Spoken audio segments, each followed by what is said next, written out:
السلام عليكم يا جماعه، ازيكم عاملين ايه؟ يا رب دايما تكونوا بخير. خلصنا تصريحات المستشار مرتضى منصور والكلام الكتير اللي ما كانش ليه لازمه وسطلانه يابا سطلانه. دخلنا بقى على تصريحات احمد مرتضى منصور وبيمشي على نفس الخطه بتاع والده.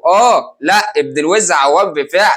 يطلع بقى احمد مرتضى منصور علينا شويه تصريحات لوز اللوزه والصحاب اكتر من ابوه بشويه. ونخش بقى على التصريحات، بس الاول ما تنساش اللايك والكومنت والمتابعه. يلا بينا. التصريح الاول يا جماعه بيقول لنا احمد مرتضى منصور ان انا نفسي وامنيه حياتي ان انا افوز بافريقيا واني ابدي فرع الزمالك في الجديد في 6 اكتوبر، وكده يبقى انا قفلت اللعبه. هو بالنسبه له ده حلم كبير قوي. يبقى احنا قلنا يا جماعه عندنا احنا الاحلام حقيقه وعند ناس تانية ما بيطروهوش، وزي ما قلنا قبل كده ال11 بنقول ال12 وجمهور الاهلي مش مكتفي. حرام عليكم يا جماعه، اقسم بالله في ناس تانية حلمها افريقيا. حسوا بالناس شويه مش كده.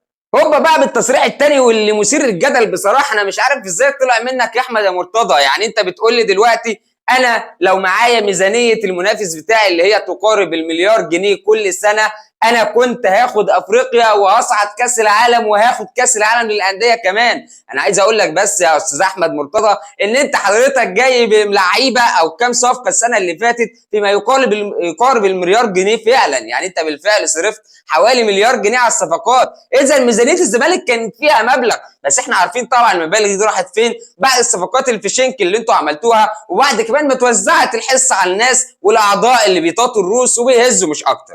هوبا بقى التصريح الثالث يا جماعه، وده التصريح الخطير جدا. احمد مرتضى بيقول لك انا زهقت من البطولات، كل يوم الزمالك بياخد بطوله، كل يومين او 3 لازم يا جماعه يكون لنا بطوله. ده ابويا بيرن عليا بيقول لي ايوه يا احمد النهارده في بطوله ولا لا؟ مش للدرجه دي يا ابو حميد، هي الموضوع معدي معاك للدرجه. طب الزمالك السنه دي مالها جماهيره زعلانه ليه؟ طيب السنه دي كل الناس بتقول لك الزمالك طلع موسم صفر، انت تقصد انهي بطولات يا ابو حميد؟ انا مش فاهم. انت خدت الدوري طيب 99.9% اهلاوي، طب خدت الكاس الاهلي خده، طب خدت السوبر الاهلي خده، طب خدت افريقيا انت طالع حصاله. طب حد يفهمنا يا جماعه من جمهور الزمالك انتوا زعلانين ليه؟ طيب طب ما الراجل كلهم بياخد بطوله اهو. وبما اننا عندنا قناه الزمالك يا جماعه يبقى ما ننساش طبعا الجماعه الزملكاويه اعلاميين الزمالك طبعا، والاستاذ جمال عبد الحميد هزاز الراس اللي دايما بيقول حاضر ونعم يا فندم من غير ما يفكر او حتى يتكلم. بياخدوا الكلام بالنص محفوظ زي ما هو مكتوب، يطلع يخبطوا للجمهور وخلاص مفيش اي كلام.